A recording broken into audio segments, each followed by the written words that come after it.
There are growing fears the conflict in Ukraine is edging ever closer to all-out war. Violence is rising in the country's east, with both Moscow and Kyiv blaming each other for the attacks. And in another show of force, Russia has held nuclear drills on Ukraine's doorstep. Europe correspondent Nick Dole reports from the capital, Kyiv. From the ground, from the sea, and from the sky, Russia putting its capabilities to the test under the watchful eye of President Putin.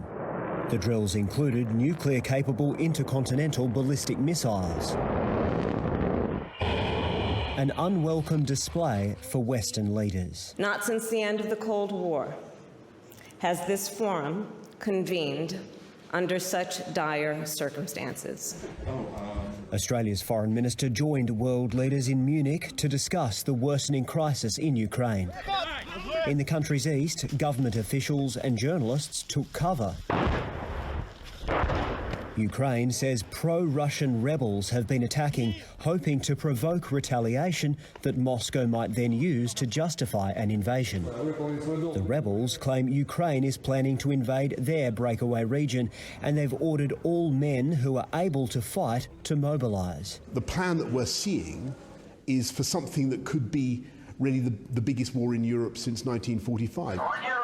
Russia views NATO's expansion into Eastern Europe as a threat to its security, and it sees Ukraine's desire to join the military alliance as a major irritant.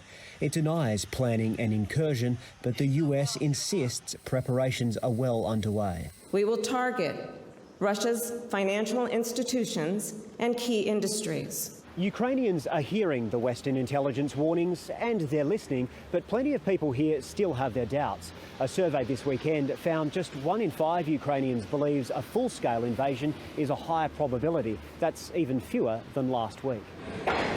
Here in the capital, there are very few signs of the danger that could be approaching.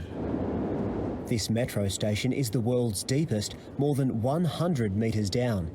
Designed by the Soviets to withstand a US nuclear strike, the city's underground stations could house thousands of Kyiv residents in the event of a Russian attack.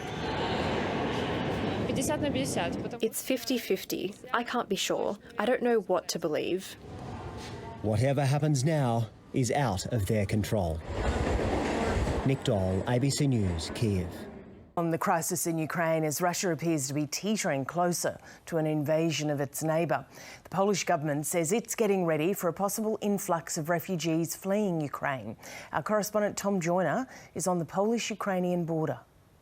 Where I'm standing inside Ukraine is only a few kilometres away from the Polish border in that direction.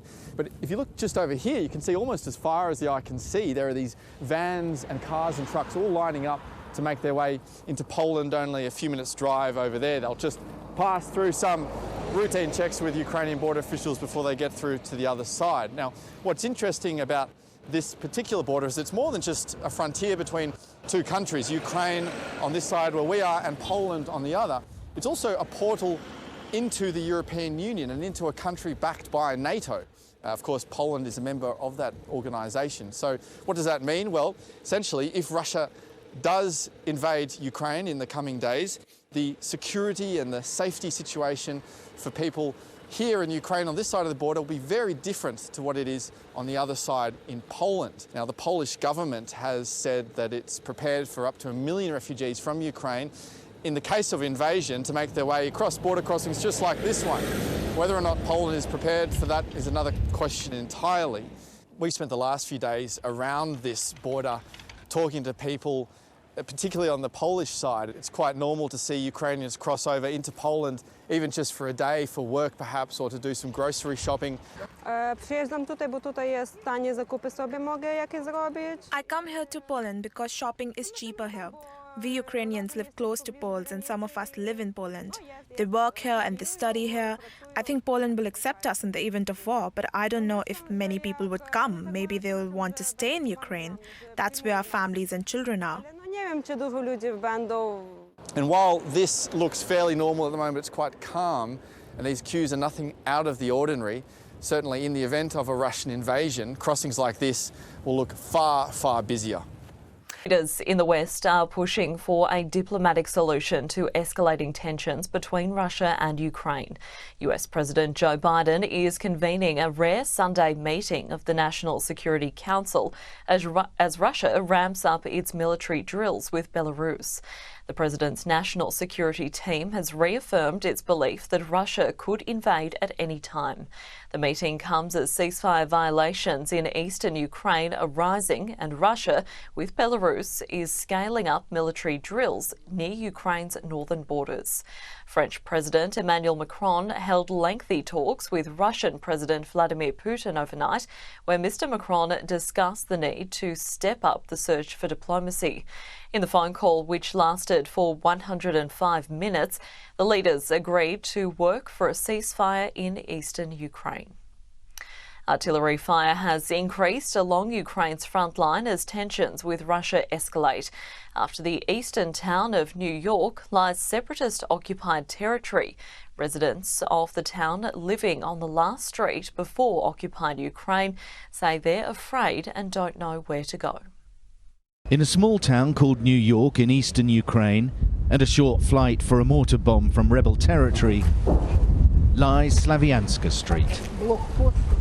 After 8 years of war so close to the front line, homes here are almost worthless. These houses haven't been smashed by war, they've been destroyed by the poverty conflict brings. Torn down and sold as recycled bricks and tiles, locals tell us that these houses sell for about $70. This is the end of Slavianska Street. Now, just down there is the checkpoint, and beyond that is rebel-held territory. And in the last hour or so, we've heard at least 8 explosions. Lilia's 3. She's out amid the shelling with her mum, lending a hand. Playing with the family pup through a gate riddled with shrapnel holes from a shell that landed before she was born. Her parents tell her that the latest barrage is thunder, but it is something to worry about. Она пока не понимает, но в скором времени начнет понимать, ей уже 3 годика, и поэтому мы задумываемся, стоит ли оставаться здесь. Andrei is a rescue worker. He's acutely aware of the surge in recent shelling. According to Ukrainian authorities, there were at least 70 strikes along the front line that Saturday. So what kind of life do you think your daughter's going to have? Не знаю. Как я могу знать, если нестабильность в стране? Стараюсь, как могу, чтобы все было хорошо. Ну, я ж ничего не могу сделать с окружающей обстановкой. The increased Russian-backed rebel shelling that killed 2 government soldiers on Saturday is being seen as a possible prelude to a Russian invasion, perhaps along this very street. Across the road, Maxim draws water from a well. This community is sliding back into the 19th century, and fear bears down on everyone. Is there much shelling? Ну, вы же слышите. Да. You've had this for a long time. Are you feeling frightened now, though? Страшно. Очень страшно. But many living in Ukraine's New York are trapped by these wartime blues. А куда выезжать? Кому мы нужны? И за что выезжать? И за что жить, и за что снимать? Держимся за этот дом, что есть.